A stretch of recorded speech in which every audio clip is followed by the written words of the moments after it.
नमस्कार, मैं हूं प्रकाश श्रीवास्तव। हमारे खास कार्यक्रम पूरा सच में आपका स्वागत है। और खबरों की दुनिया में पूरा सच बहुत जरूरी होता है, क्योंकि झूठ से भी खतरनाक होता है अधूरा सच, और उसी तरह खतरनाक होती है अधूरी खबर। इसलिए हर खबर का पूरा सच हम आपको बताएंगे, वो भी तथ्यों, तर्कों और सबूतों के साथ। तो आइए बिना देर किए देखते हैं पूरा सच।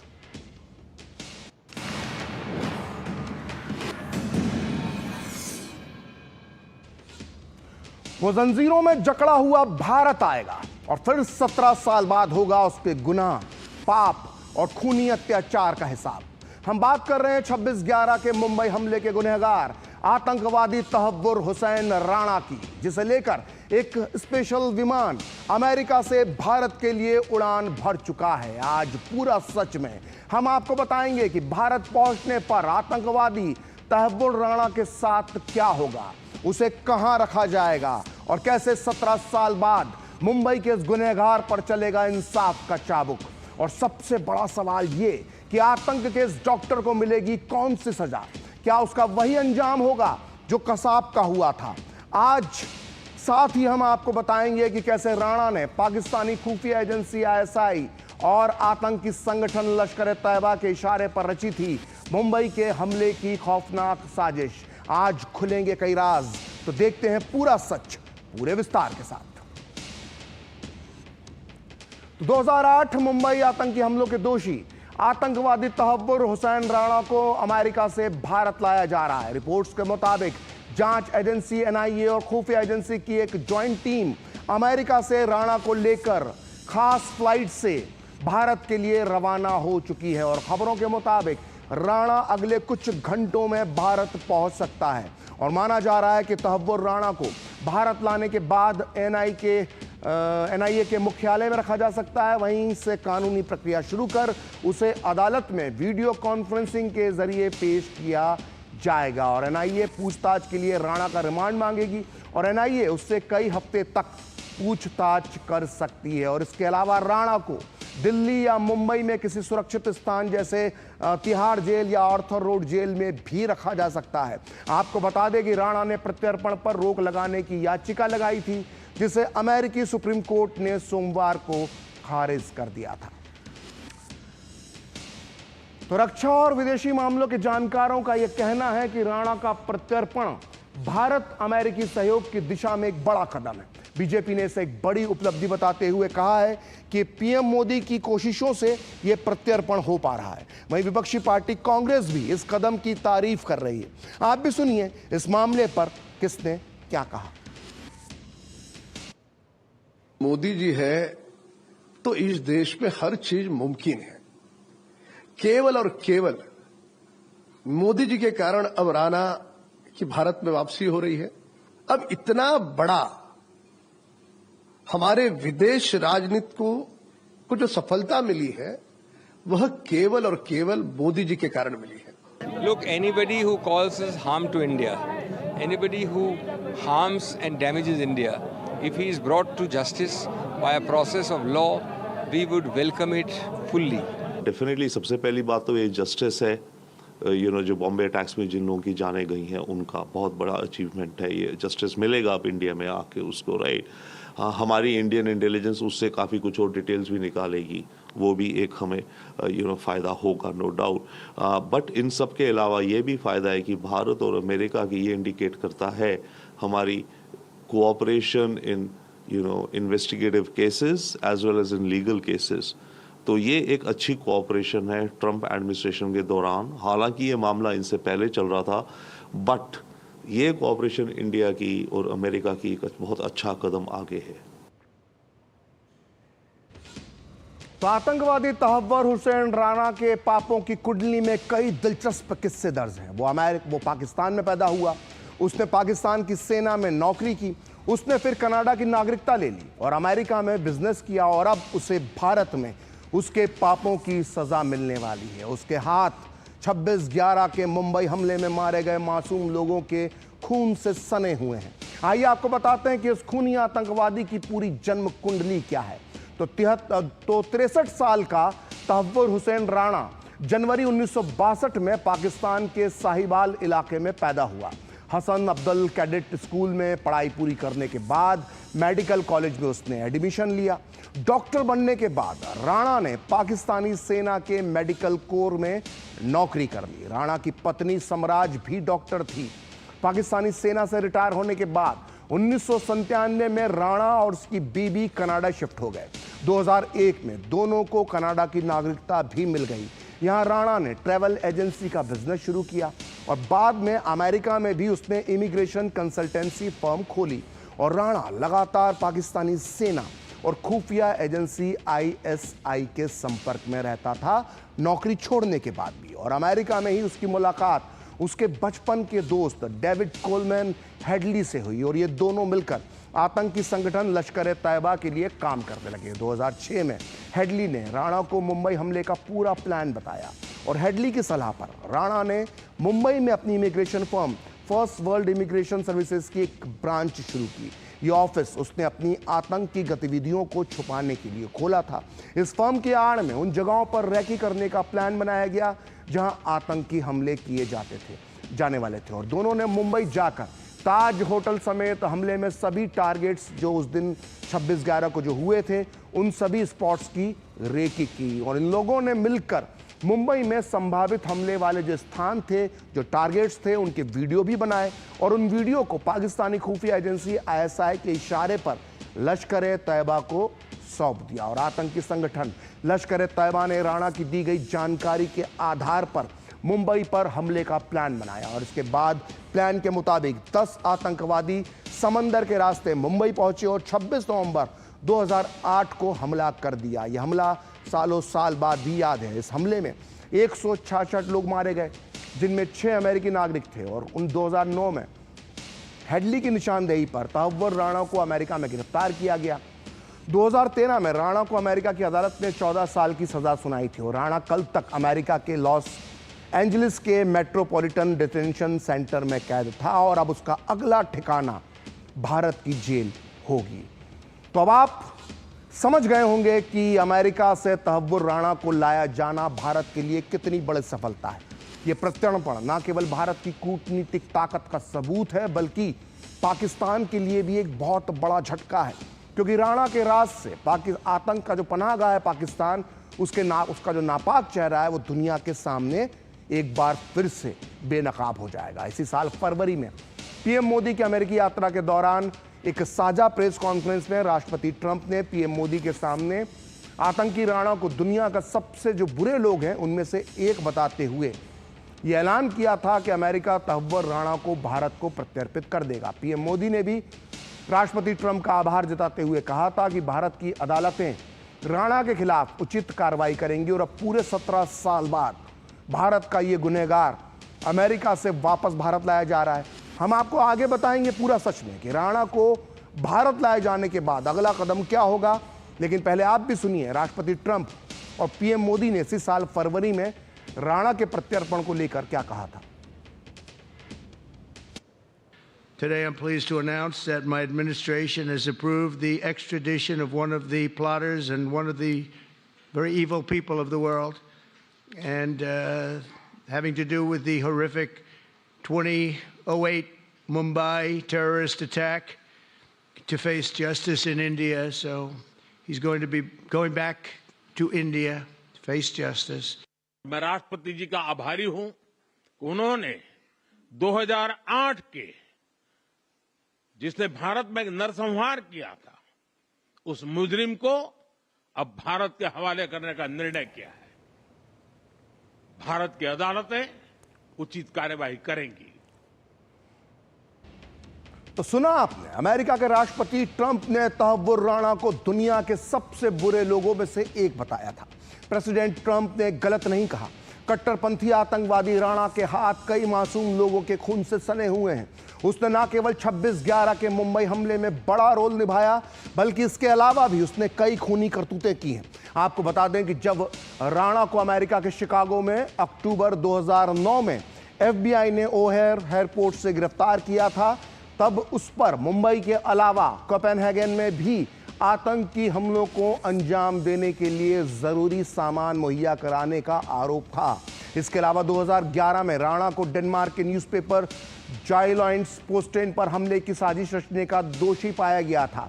इस अखबार ने 2005 में इस्लाम से जुड़े 12 विवादित कार्टून्स छापे थे, जिसके बाद अखबार पर हुए आतंकी हमले में एक कार्टूनिस्ट का सर कलम कर दिया गया था और यह साजिश तहव्वुर हुसैन राणा ने बुनी थी। और अगले ही साल यही 12 कार्टून चार्ली हेब्दो नाम की एक फ्रांसीसी मैगजीन ने छापे, जिसके बदले में 2015 में चार्ली हेब्दो के ऑफिस पर हमला करके 12 लोगों की, जिनमें से ज्यादातर पत्रकार थे, उनकी हत्या कर दी गई थी। तो आज से 14 साल पहले 2011 में हमारे देश की जांच एजेंसी NIA ने राणा के खिलाफ चार्जशीट दाखिल की थी। उस वक्त राणा अमेरिका की जेल में बंद था। उसे भारत लाना आसान नहीं था, लेकिन मोदी सरकार ने भी राणा को लाने के लिए कमर कस ली थी। आइए देखते हैं कि किस तरह से भारतीय एजेंसियों ने अमेरिका में लंबी कानूनी लड़ाई लड़ी। 28 अगस्त 2018 को NIA की स्पेशल कोर्ट ने तहव्वुर राणा के खिलाफ गिरफ्तारी वारंट जारी किया। इसके बाद 4 दिसंबर 2019 को भारत ने पहली बार राणा के प्रत्यर्पण के लिए अमेरिका को डिप्लोमेटिक नोट दिया। इसी बीच 2020 में कोविड महामारी के दौरान कोविड पॉजिटिव होने के चलते राणा को जमानत पर अमेरिका की जेल से रिहा कर दिया गया था। इसके बाद 10 जून 2020 को भारत ने राणा की जमानत के खिलाफ शिकायत की और उसे फिर से गिरफ्तार करने की मांग की। और फरवरी 2021 में भारत ने आधिकारिक तौर पर प्रत्यर्पण की मांग करते हुए अमेरिकी न्याय विभाग को एक नोट भेजा और 22 जून 2021 को अमेरिका की संघीय अदालत में राणा के प्रत्यर्पण को लेकर सुनवाई के दौरान भारत ने उसके अपराधों के सबूत पेश किए और 16 मई 2023 को अमेरिका की एक जिला अदालत ने राणा के प्रत्यर्पण का आदेश दिया। लेकिन आदेश के खिलाफ ये धूर्त राणा कोर्ट में अपील करने के लिए पहुंच गया। वहां उसने एक याचिका डाली और सितंबर 2024 में कोर्ट ने राणा की जो याचिका थी उसे खारिज कर दिया और 13 नवंबर 2024 को भारत के अनुरोध पर राणा को फिर से गिरफ्तार कर लिया गया और राणा ने अमेरिकी सुप्रीम कोर्ट में जमानत के लिए रिट पिटीशन दायर की, जिसके बाद 21 जनवरी 2025 को अमेरिकी सुप्रीम कोर्ट ने राणा की याचिका को खारिज कर दिया और 25 जनवरी 2025 को अमेरिकी सुप्रीम कोर्ट ने तहव्वुर राणा के भारत प्रत्यर्पण को मंजूरी दे दी। और इसके बाद राणा ने अमेरिकी सुप्रीम कोर्ट के चीफ जस्टिस जॉन जी रॉबर्ट्स जूनियर के पास आवेदन दिया, लेकिन 7 अप्रैल को सुप्रीम कोर्ट ने भी उसकी अपील को अस्वीकार कर दिया और अब राणा को आज रात भारत लाया जा सकता है। तो तहव्वुर राणा पिछले 16 साल से भारत के चंगुल में फंसने से बचने की लगातार कोशिश करता रहा। उसने अमेरिका में डिस्ट्रिक्ट कोर्ट से लेकर अमेरिका के सुप्रीम कोर्ट तक गुहार लगाई। धूर्त राणा ने अमेरिका की अदालतों में बड़ी बड़ी दलीलें दी।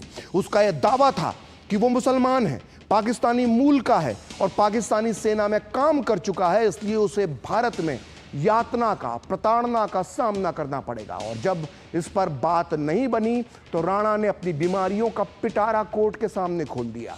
उसने कहा, उसने खुद को हार्ट पेशेंट बताया, पार्किंसंस और कैंसर जैसी बीमारी होने का उसने हवाला दिया। लेकिन दूसरी तरफ भारत ने हर बार अमेरिकी कोर्ट में इतनी मजबूती से अपनी दलीलें रखी कि राणा की कोई भी चालाकी काम नहीं आई और अब उसे भारत लाया जा रहा है। खबर है कि राणा को भारत में लाने के तुरंत बाद ही NIA को सौंप दिया जाएगा और कुछ हफ्ते बाद NIA कुछ हफ्ते तक उससे पूछताछ कर सकती है हिरासत में। आइए आपको बताते हैं कि राणा को भारत लाने के बाद उसके साथ क्या क्या होगा। तो दरअसल 24 नवंबर 2011 को NIA ने मुंबई हमले के मामले में चार्जशीट दाखिल की थी। इसमें डेविड हेडली के बाद दूसरे नंबर पर तहव्वुर राणा को आरोपी बनाया गया था। राणा पर आपराधिक साजिश, भारत के खिलाफ युद्ध छेड़ने, हत्या, धोखाधड़ी और आतंकवादी गतिविधियों की धाराएं लगाई गई हैं। ये बहुत खतरनाक धाराएं हैं और भारत लाए जाने के बाद NIA राणा के मामले पर NIA की कोर्ट में नए सिरे से मुकदमा चलाएगी। जिन धाराओं में उस पर आरोप दर्ज है वो बहुत गंभीर हैं और राणा पर भारत के खिलाफ युद्ध छेड़ने जैसे आरोप हैं और दोषी साबित होने पर उसे फांसी की सजा भी हो सकती है, जिस तरह से कसाब को हुई थी। और इसके अलावा राणा से नए सिरे से पूछताछ भी हो सकती है, जिससे पाकिस्तान घबराया हुआ है। और इस पूछताछ में मुंबई हमले पर लश्कर तैयबा के मुखिया हाफिज सईद और ISI के शामिल होने के बारे में नई जानकारियां, नए राज भी मिल सकते हैं। और इसी बीच पूर्व आईपीएस अधिकारी पीके जैन ने बताया है कि भारत लाए जाने के बाद तहव्वुर राणा से एनआईए पूछताछ करेगी और उसके बाद उसे न्यायिक हिरासत में भेजा जाएगा।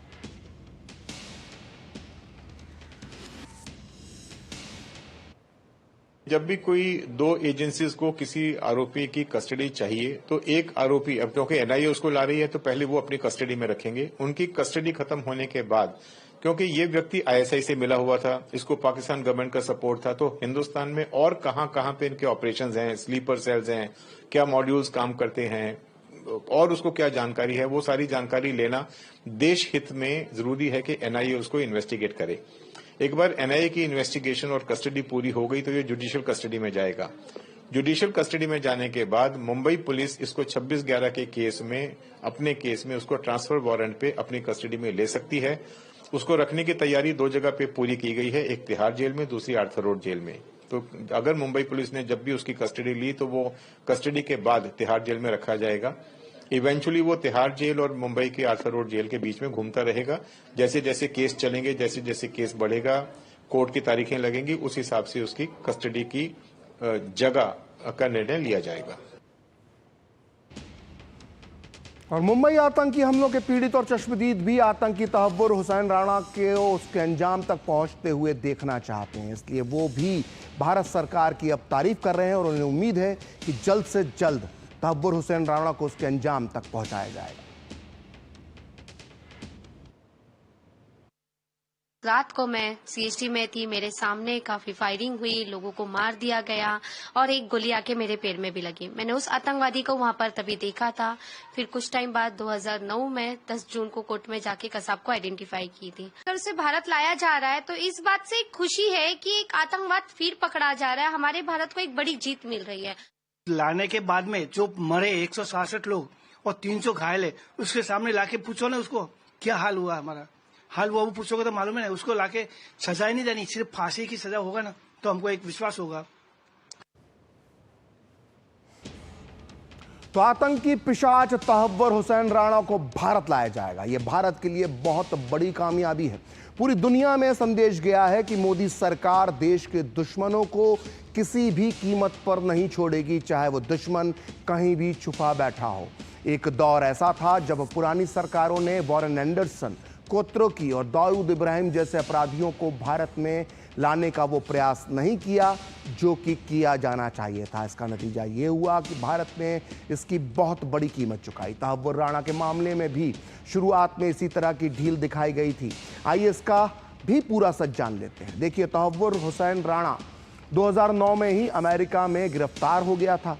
वो मुंबई हमलों में शामिल है, ये जानकारी भी तत्कालीन भारतीय सरकार को मिल गई थी, लेकिन तत्काल कोई बड़ा कदम नहीं उठाया गया। जबकि 1997 से ही भारत और अमेरिका के बीच दोनों देशों के अपराधियों को लेकर एक प्रत्यर्पण संधि है और राणा के मामले में दिसंबर 2019 में भारत सरकार ने पहली बार प्रत्यर्पण की याचिका लगाई और आज नतीजा सबके सामने है। आपको बता दें कि भारत ने अमेरिका के अलावा ब्रिटेन, ऑस्ट्रेलिया, कनाडा, अफगानिस्तान और थाईलैंड जैसे कुल 48 देशों के साथ प्रत्यर्पण संधि की है और 10 दिसंबर 2024 को संसद में गृह राज्य मंत्री नित्यानंद राय ने बताया था कि बीते 5 सालों में भारत ने अमेरिका में मौजूद 65 आरोपियों समेत कुल 178 आरोपियों को भारत लाए जाने के लिए प्रत्यर्पण का अनुरोध किया है।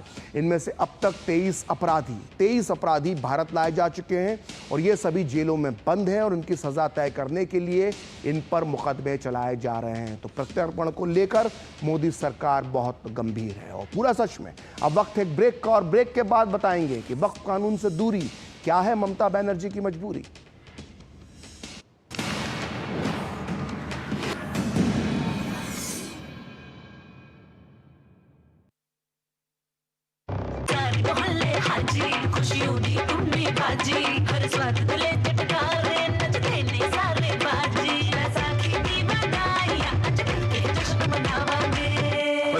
लख लख बधाइयां।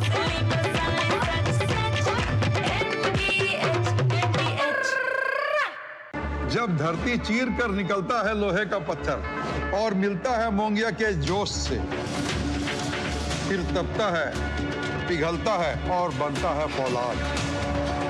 अब होता है सरिया सारी खूबियों के साथ। मोंगिया स्टील, मजबूत देश का मजबूत सरिया। जो लक्ष्य चुना था समझ आने लगा है। GLA यूनिवर्सिटी, उच्च लक्ष्य की निश्चित प्राप्ति। गोल्डी मसाले के 100 ग्राम के स्पेशल पैक्स में फ्रेशनेस लॉक है। ऐसे गोल्डी मसाले जहां जाएं रिश्ते बनाएं।